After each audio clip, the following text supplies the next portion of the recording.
پہلے تو میں نے مسلمانوں کے اخلاق سنے تھے، اب تو میں نے دیکھ بھی لیے، پر یہ بتا جب 12,000 آیا تھا جان کیوں نہیں چھڑائی؟ تو حضرت چارہ کاٹتے کاٹتے رو پڑے، فرمانے لگے تو نہیں نہ جانتا یہ بیٹیاں سانجی ہوتی ہیں، پتہ نہیں نا؟ میرے رسول پاک نے تو حاتم تائی کی بیٹی کے سر پہ کپڑا رکھ کے کہا تھا بیٹیاں برابر ہوتی ہیں، تو یہ نہیں پتا جب اس کی 6 بیٹیوں کی شادی ہوئی ہے میرے اندر روحانیت کتنی بڑی ہے۔ فرمایا پھر 12,000 آیا ہے تو 2-4 بچیاں پھر گئی ہیں، تجھے نہیں پتا میں اندر سے راضی کتنا ہوں، میں تیری نوکری کرتا رہوں گا، پتہ نہیں اللہ کتنی بیٹیوں کو بیاہ دے گا۔ اتنا رویا وہ عیسائی کے پیروں میں بیٹھ گیا، کہنے لگا بابا میں نے تیری مخالفت کی ہے پر تیرے قریب آ کے پتہ چلا ہے کہ تو بہت اونچے اخلاق کا مالک ہے، اور اگر تیرا یہ مقام ہے تو تجھے اخلاق سکھانے والے محمد عربی کی شان کتنی ہوگی۔ ظالم کی بولیے جاتے نہیں لوگ جھوٹے گواہ بن کے، وکیل صاحب کو نہیں پتا ہوتا کہ یہ بندہ مجرم ہے جو میرے پاس آیا، کیا مجرموں کے وکیل نہیں ہوتے؟ بولے تو اس کو پتا نہیں ہوتا وکیل صاحب کو کہ یہ صاحب مجرم ہے، میرے پاس مقدمہ لے کے آئے، اور اگر بے ادبی نہ ہو جائے تو میرا خیال ہے قاضی عدالت کو بھی پتا ہوتا ہے کہ مجرم کون ہے اور مظلوم۔ میرے نبی پاک صلی اللہ علیہ وسلم نے اس قدر زیادہ سختی فرمائی اس مسئلے میں، فرمایا جس کو پتا تھا کہ فلاں آدمی ظالم ہے، ظلم کر رہا، پھر وہ ظالم کا گواہ بنا یا اس نے ظالم کی مدد کی، کتنی کی؟ شارحین لکھتے ہیں چاہے اس نے ایک جملہ بول کے کی، چاہے ایک، سارے بولیے، چاہے ایک غریب کو اس نے ظلم کیا تو کہتے ہیں علاج یہ سی، چاہے ایک جملہ بول کے کی، شارحین اس حدیث کی شرح میں لکھتے ہیں ایک جملہ بول کے چاہے مدد کی، جس بندے نے کسی ظالم کی مدد کی کسی مقدمے میں یا کسی صورت میں اور اسے پتا تھا یہ ظالم ہے، میرے نبی پاک صلی اللہ تعالیٰ علیہ وسلم فرماتے ہیں اگر اس نے مدد کی، ابھی ظالم کی بات نہیں ہو رہی، ظالم کے مددگار کی بات ہو رہی، اگر کسی نے ظالم کی مدد کی تو حضور فرماتے ہیں خدا بھی اس سے بری و ذمہ ہے، رسول بھی اس سے بری و ذمہ ہے۔ سنبھال کے رکھے اپنی نمازیں، قربانیاں، حج، زکوٰۃ سنبھال کے رکھے۔ اگر ظالموں کا مددگار ہے،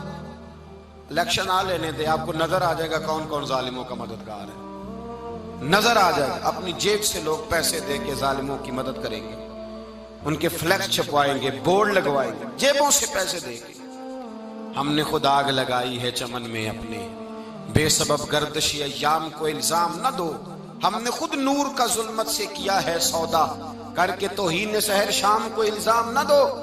ظالموں کے مددگار میدان میں آ گئے، یہ چھوٹا لفظ نہیں، میرے حبیب پاک صلی اللہ علیہ وسلم نے فرمایا جو ظالم کا مددگار ہے سن لے جو سجن کے ساتھ کچہری جاتا ہے،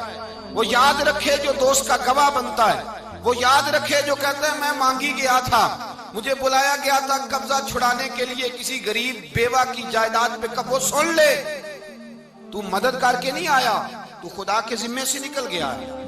رسول پاک نے فرمایا تیرا میرا تعلق ختم ہو گیا، تو ظالم کا مددگار ہو گیا، پھر تو کہتا میں بے چین ہوں، میں بے قرار ہوں، میں آزمائش کا شکار ہوں، پلٹ کے دیکھ تو صحیح تیرا گناہ کتنا بڑا ہے۔ میرے نبی پاک صلی اللہ علیہ وسلم کا ایک اور فرمان سن لیں، ابن ماجہ ابو داؤد میں موجود ہے، اس حدیث کو آپ نے یاد کر لینا ہے، کر لیں گے انشاءاللہ، سارے کہیے انشاءاللہ، کر لیں گے یاد۔ حضور صلی اللہ علیہ وسلم نے فرمایا اگر تو ظالم کی مدد کرے گا نا، یہ لفظ دل کی تختی پہ لکھ لینا، یہ مکافات عمل ہے، مکافات عمل دنیا، ادھر کرو گے تو ادھر بھرو گے۔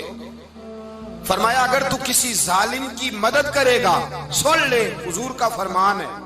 اگر تو ابن ماجہ ابو داؤد سیاہ میں موجود ہے، فرمایا اگر تو کسی ظالم کی مدد کرے گا تو رب تعالیٰ مرنے سے پہلے تیرے اوپر بھی ظالم کو مسلط کر دے گا، تیرے اوپر بھی ایک دفعہ ظلم ضرور ہوگا اگر تو ظالم کی، وہ کسی صورت میں بھی ہو سکتا ہے، کسی صورت میں بھی تیرا بیٹا ہی اٹھ کے ظلم کر دے گا، تو الجھ جائے گا، کسی نہ کسی جگہ تیرے لیے تباہی کا سامان ہوگا، تیرے اوپر ظلم ہوگا، اس لیے کہ تو ظالموں کا مددگار ہے۔ چاہیے یہ تھا کہ تو مظلوم کی مدد کرتا، انسانی ایمانی یقین کا فریضہ سر انجام دیتا، تو ظالموں کا مددگار ہو گیا۔ ٹٹول کے دیکھ لیں، رزلٹ نکال کے دیکھ لیں، ہمارے زمانے میں ظالموں کے مددگار زیادہ ہیں، اتنی لمبی زبانیں نکال کے ظالموں کی مدد کرتے ہیں، بڑے بڑے کالم نویس اللہ نے انہیں قدرت دی لکھنے کی، تو اپنا قلم ظالموں کی مدد میں خرچ کرتے ہیں۔ وہ لوگ جن کو اللہ تبارک و تعالیٰ نے قدرت دی، ہمت دی، طاقت دی، کچھ لوگ ان کے حلقہ احباب میں، وہ اپنے لوگوں کو استعمال کر کے ظالموں کی مدد کرتے ہیں، ظالموں کی مدد کرتے ہیں۔ میرے نبی کریم سید عالم نور مجسم صلی اللہ علیہ وسلم نے فرمایا، اگر تو نے ظالم کی مدد کی تو جب تک تو توبہ نہیں کرے گا رب تجھ سے ناراض ہی رہے گا۔ اللہ تجھ سے، او بھائی جس سے رب بھی ناراض ہو گیا، نہ کھانا نہ پینا نہ سونا نہ جاگنا نہ نیند، پھر تیری ہر چیز تیرے لیے آزمائش ہو جائے گی، پھر تیرا سایہ بھی تیرے لیے خوف کا سامان بنے گا، پھر زندگی جیتی جاگتی لاش بن جائے گی، تو اپنے کندھوں پر اپنی میت اٹھائے پھرے گا جب تو ظالم کا مددگار ہوگا۔ اور نبی پاک صلی اللہ علیہ وسلم نے فرمایا ظالموں کا مددگار بھی ظالم ہوتا ہے، ظالموں کا مددگار بھی، سارے بولے ظالموں کا مددگار بھی نہیں، کو نہیں، آپ سارے نہیں بولے، ایک دفعہ بولے ظالموں کا مددگار بھی، پکی بات ہے، ظالموں کا مددگار بھی۔ اللہ اکبر، جس کا یارانہ ہو، جس کا دوستانہ ہو، جو کہے میں نے نا اس کو اوکھے ویلے کے لیے ظالم کو یاد رکھا ہوا ہے۔ کبھی مشکل میں رکھے نہیں ہوئے لوگوں نے ظالم دوست، کہتے میں نے رکھے ہوئے ہیں، بلکہ ہمارے دیہات میں تو کہتے ہیں میں نے بازو بنائے ہوئے ہیں۔ کس کو بازو بنا لیا؟ ظالم بھی کبھی بازو ہوتا ہے، جو ظلم کی تلوار لیے میدان میں کھڑا ہے۔ قارون، حامان، فرعون، نمرود کا حال نہیں لوگوں نے دیکھا؟ اپنے زمانے میں آپ نے کتنے لوگ نہیں دیکھے جن کے سائے سے، آواز سے لوگ کانپتے تھے؟ پھر پولیس کی گاڑیوں میں وہ اس طرح مردہ پڑے کہ دنیا نے تماشا دیکھا ان کا۔ یہ رنگ ہم نے دیکھے نہیں اپنے آنکھوں سے۔ فرمایا ظالم کا مددگار بھی، جو کار میں بٹھا کے لے کے گیا وہ بھی ظالم، جس نے چائے پلائی وہ بھی، جس شخص نے کھانا کھلایا وہ بھی، جو کچہری تک ساتھ گیا وہ بھی، جس نے فلیکس کے نیچے، بڑے شرابی کے نیچے چھوٹی اپنی فوٹو لگائی وہ بھی، جو ووٹ کی پرچی ڈالنے گیا وہ بھی۔ کہہ دینا باہر نکل کے کہ حضرت صاحب نے سیاسی تقریر کی ہے، کہہ دینا، پر بات تو سچی ہے نا۔ خو کرے ہم تو سے تھوڑا سا گلا بھی سن لے، خو کرے ہم تو سے تھوڑا سا بھی گلا۔ امام مالک کے پاس ایک بندہ آیا، اس نے کہا حضور میں درزی ہوں،